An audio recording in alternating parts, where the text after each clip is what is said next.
ಒಂದು ವಿಡಿಯೋ ಮಾಡು.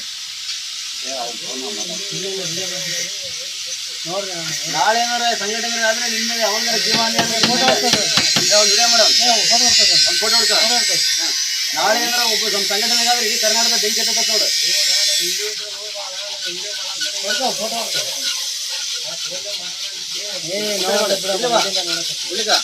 ಬರ್ರಿ ಬರ್ರಿ ಬರ್ರಿ ಸರ್, ಅಲ್ಲ ಸರ್ ನೀವು ಮಾಡೇ ಇಲ್ಲ ಬರ್ರಿ ಸರ್.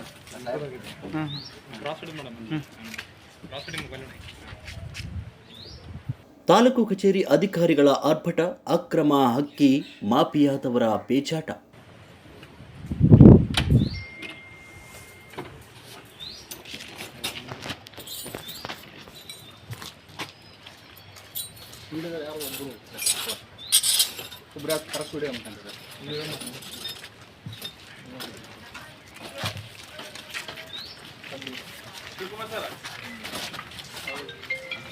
ದಿನಾಂಕ 23/7/2024 ಬೆಳಿಗ್ಗೆ 11 ಗಂಟೆಗೆ ಸೈಯದ್ ತಾಜ್ ಎಂಬತನಿಗೆ ಸೇರಿದಂತೆ ಗೋಡಂನಲ್ಲಿ ಸರಿಸುಮಾರು 40 ಚೀಲ ಕರ್ನಾಟಕ ರಾಜ್ಯ ಸರ್ಕಾರದ ಮುದ್ರೆಯನ್ನು ಹೊಂದಿರುವ ರಾಗಿ ಚೀಲವನ್ನು ಸೇಕರಿಸಿಟ್ಟಿದ್ದ ಸ್ಥಳಕ್ಕೆ ಹರಿಹರ ತಾಲೂಕು ಆಹಾರ ಶಿರಸ್ತೇದಾರರಾದಂತಹ ಮಂಜುನಾಥ್ ರವರ ಮುಂದಾಳತ್ವದಲ್ಲಿ ನಜೀರುಲ್ಲಾ ಆಹಾರ ನಿರೀಕ್ಷಕರು ಹಾಗೂ ಶಿವಕುಮಾರ್ ಹಾಗೂ ನಿರೀಕ್ಷಕರು ಇವರ ಸಹಯೋಗದಲ್ಲಿ ಹಾಗೂ ಪೊಲೀಸ್ ಇಲಾಖೆಯ ಸಿಬ್ಬಂದಿಗಳೊಂದಿಗೆ ಈ ದಿನ ಗೋಡಂಬಿನ ಸ್ಥಳಕ್ಕೆ ಮಾಲೀಕನಿಗೆ ಬರಲು ತಿಳಿಸಿದರು.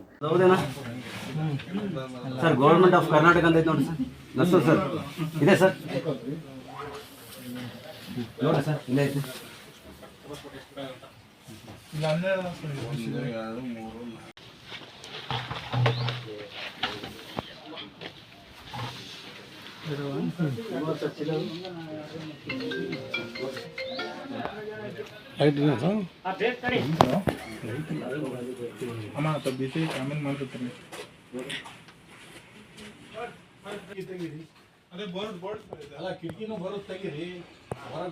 ಬಾರದೆ ಇದ್ದಾಗ ನಕಲಿ ಬೀಗವನ್ನು ಬಳಸಿ ಗೋಡಂಬಿನ ಬಾಗಿಲನ್ನು ತೆಗೆದು ಒಳಗೆ ಇದ್ದಂತಹ ಸರಿಸುಮಾರು 40 ಚೀಲ ರಾಗಿಯನ್ನು ವಶಪಡಿಸಿಕೊಂಡು ಸರ್ಕಾರಿ ಸ್ವಾಮ್ಯದ ಎಪಿಎಂಸಿ ಗೋಡಂಗೆ ಸಾಗಿಸಿ ಸೈಯದ್ ತಾಜ್ ಇವರಿಗೆ ಸೇರಿದ ಗೋಡಂಬನ್ನು ಸೀಜ್ ಮಾಡಿ ಕೊನೆಗೂ ಅಧಿಕಾರಿಗಳು ಅವರ ಮೇಲೆ ಎಫ್ಐಆರ್ ದಾಖಲಿಸುವಲ್ಲಿ ಅಧಿಕಾರಿಗಳು ತಮ್ಮ ಕಾರ್ಯವನ್ನು ಯಾವುದೇ ತೊಂದರೆ ಇಲ್ಲದೆ ನಡೆಸಿದ್ದಾರೆ. ಇನ್ನು ಮುಂದಾದರೂ ಹರಿಹರ ನಗರದಲ್ಲಿ ಮತ್ತು ತಾಲೂಕಿನಲ್ಲಿ ಅಕ್ರಮ ಅಕ್ಕಿ ಮಾಫಿಯಾ ನಿಲ್ಲಬಹುದೇ ಅಂತ ಸಾರ್ವಜನಿಕರು ಮಾತನಾಡಿಕೊಳ್ತಿದ್ದಾರೆ. ವರದಿ L Tippesh, Davanagere, power news 1 channel, Davanagere ಜಿಲ್ಲೆ, ಹರಿಹರ.